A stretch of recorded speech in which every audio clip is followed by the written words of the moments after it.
Chapter 13. Many Meetings. Frodo woke and found himself lying in bed. At first he thought that he had slept late, after a long unpleasant dream that still hovered on the edge of memory. Or perhaps he had been ill, but the ceiling looked strange. It was flat, and it had dark beams richly carved. He lay a little while longer looking at patches of sunlight on the wall, and listening to the sound of a waterfall. "Where am I, and what is the time?" he said aloud to the ceiling. "In the house of Elrond, and it is 10 o'clock in the morning," said a voice. "It is the morning of October the 24th, if you want to know." "Gandalf!" cried Frodo, sitting up. There was the old wizard, sitting in a chair by the open window. "Yes," he said, "I am here, and you are lucky to be here too, after all the absurd things you have done since you left home." Frodo lay down again. He felt too comfortable and peaceful to argue, and in any case, he did not think he would get the better of an argument. He was fully awake now, and the memory of his journey was returning, the disastrous shortcut through the old forest, the accident at the prancing pony, and his madness in putting on the ring in the dell under Weathertop. While he was thinking of all these things and trying in vain to bring his memory down to his arriving in Rivendell, there was a long silence, broken only by the soft puffs of Gandalf's pipe, as he blew white smoke rings out of the window. "Where's Sam?" Frodo asked at last. "And are the others all right?" "Yes, they are all safe and sound," answered Gandalf. "Sam was here until I sent him off to get some rest about half an hour ago." "What happened at the ford?" said Frodo. "It all seemed so dim somehow, and it still does." "Yes, it would. You were beginning to fade," answered Gandalf. "The wound was overcoming you at last. A few more hours and you would have been beyond our aid. But you have some strength in you, my dear hobbit, as you showed in the barrow. That was touch and go, perhaps the most dangerous moment of all. I wish you could have held out at Weathertop." "You seem to know a great deal already," said Frodo. "I have not spoken to the others about the barrow. At first it was too horrible, and afterwards there were other things to think about. How do you know about it?" "You have talked long in your sleep, Frodo," said Gandalf gently, "and it has not been hard for me to read your mind and memory. Do not worry. Though I said absurd just now, I did not mean it. I think well of you and of the others. It is no small feat to have come so far, and through such dangers still bearing the ring."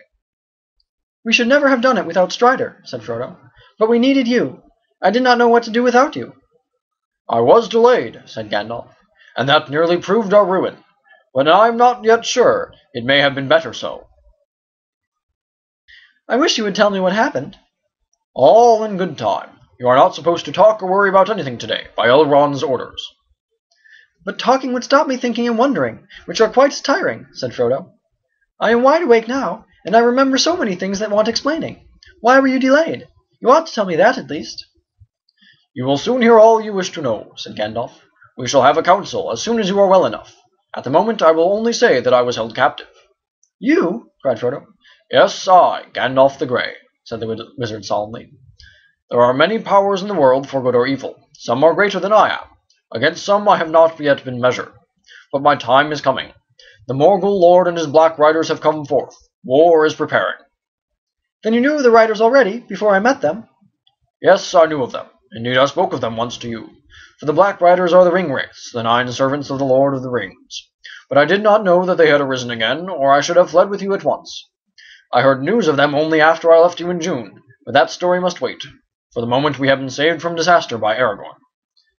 "Yes," said Frodo. "It was Strider that saved us. Yet I was afraid of him at first. Sam never quite trusted him. I think, not at any rate until we met Glorfindel." Gandalf smiled. "I have heard all about Sam," he said. "He has no more doubts now." "I am glad," said Frodo, "for I have become very fond of Strider. Well, fond is not the right word. I mean, he is dear to me, though he is strange and grim at times. In fact, he reminds me often of you. I didn't know that any of the big people were like that. I thought, well, that they were just big and rather stupid, kind and stupid like Butterbur, or stupid and wicked like Bill Ferny. But then we don't know much about men in the Shire, except perhaps the Brelanders." "You don't know much even about them if you think old Barliman is stupid," said Gandalf. "He is wise enough on his own ground. He thinks less than he talks, and slower, yet he can see through a brick wall in time, as they say in Bree. But there are few left in Middle-earth like Aragorn, son of Arathorn. The race of the kings from over the sea is nearly at an end. It may be that this War of the Ring will be their last adventure." "Do you really mean that Strider is one of the people of the old kings?" said Frodo in wonder. "I thought they had all vanished long ago. I thought he was only a ranger." "Only a ranger?" cried Gandalf. "My dear Frodo, that is just what the rangers are, the last remnant in the north of the great people, the men of the West. They have helped me before, and I shall need their help in the days to come, for we have reached Rivendell, but the ring is not yet at rest." "I suppose not," said Frodo. But so far my only thought has been to get here, and I hope I shan't have to go any further. It is very pleasant just to rest. I have had a month of exile and adventure, and I find that has been as much as I want." He fell silent and shut his eyes. After a while he spoke again. "I have been reckoning," he said, "and I can't bring the total up to October the 24th. It ought to be the 21st. We must have reached the ford by the 20th. "You have talked and reckoned more than is good for you," said Gandalf. "How do the side and shoulder feel now?" "I don't know," Frodo answered. "They don't feel at all, which is an improvement, but—" He made an effort. "I can move my arm again a little. Yes, it is coming back to life. It is not cold," he added, touching his left hand with his right. "Good," said Gandalf. "It is mending fast. You will soon be sound again. Elrond has cured you. He has tended you for days, ever since you were brought in." "Days?" said Frodo. "Well, 4 nights and 3 days, to be exact. The elves brought you from this where you lost count.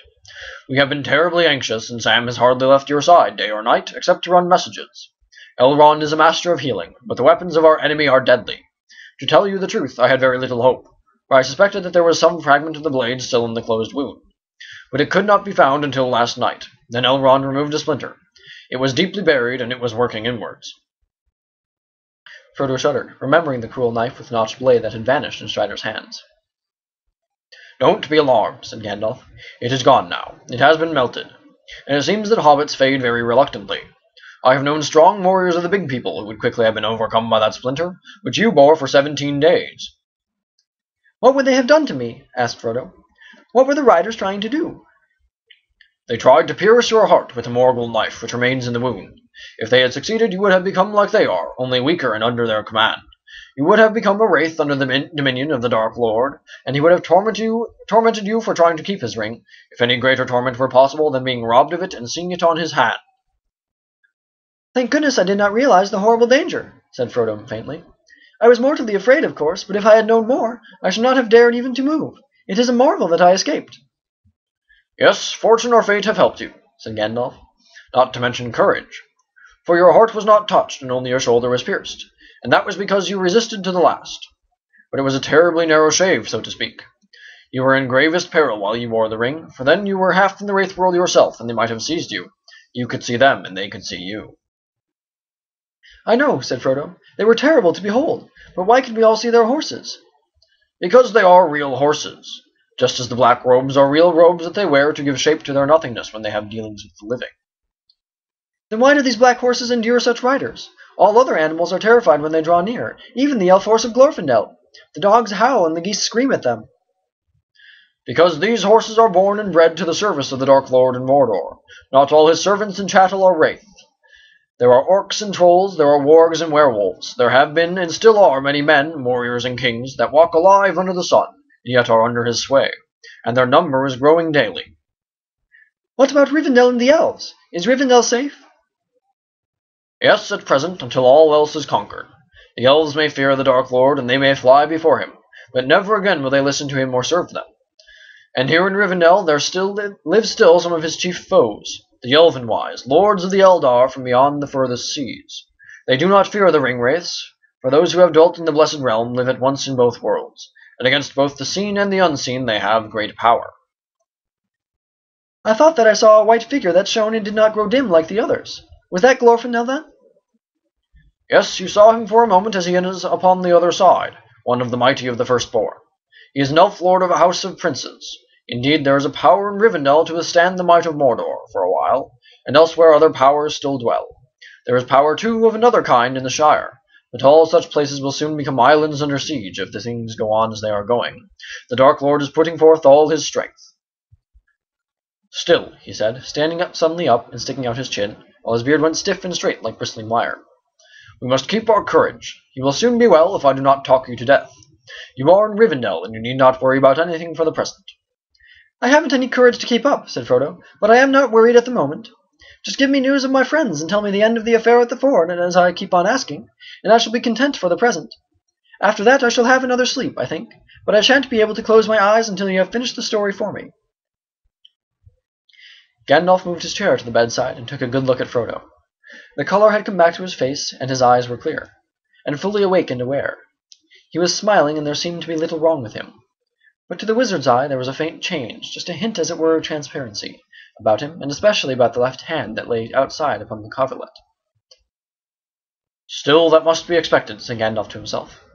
"He is not half through yet, and to what he will come in the end not even Elrond can foretell. Not to evil, I think. He may become like a glass filled with a clear light for eyes to see that can." "You look splendid," he said aloud.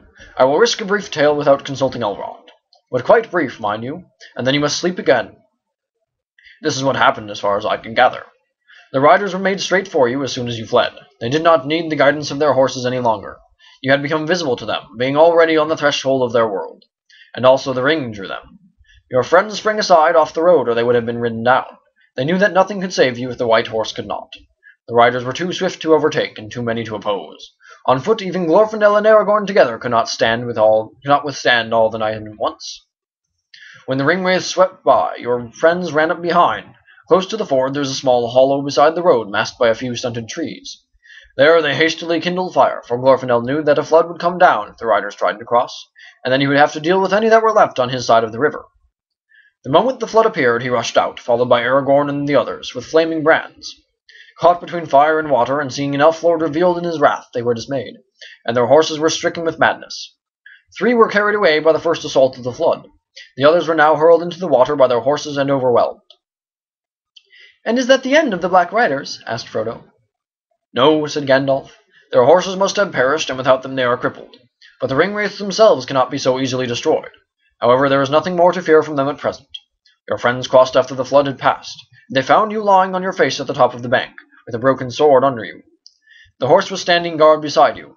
You were pale and cold, and they feared that you were dead, or worse. Elrond's folk met them, carrying you slowly towards Rivendell." "Who made the flood?" asked Frodo. "Elrond commanded it," answered Gandalf. "The river of this valley is under his power, and it will rise in anger when he has great need to bar the ford. As soon as the captain of the ringwraiths rode into the water, the flood was released. If I may say so, I added a few touches of my own. You may not have noticed, but some of the waves took the form of great white horses with shining white riders, and there were many rolling and grinding boulders. For a moment I was afraid that we had let loose too fierce a wrath, and the flood would get out of hand and wash you all away. There is great vigor in the waters that come down from the snows of the misty mountains." "Yes, it all comes back to me now," said Frodo. "The tremendous roaring. I thought I was drowning, with my friends and enemies and all, but now we are safe." Gandalf looked quickly at Frodo, but he had shut his eyes. "Yes, you are all safe for the present. Soon there will be feasting and merrymaking to celebrate the victory at the ford of Bruinen, but you will all be there in places of honor." "Splendid," said Frodo. "It is wonderful that Elrond and Glorfindel and such great lords, not to mention Strider, should take so much trouble and show me so much kindness." "Well, there are many reasons why they should," said Gandalf, smiling. "I am one good reason. The ring is another. You are the ring-bearer. And you are the heir of Bilbo, the ring-finder." "Dear Bilbo," said Frodo sleepily. "I wonder where he is. I wish he was here and could hear all about it. It would have made him laugh. The cow jumped over the moon, and the poor old troll." With that he fell fast asleep.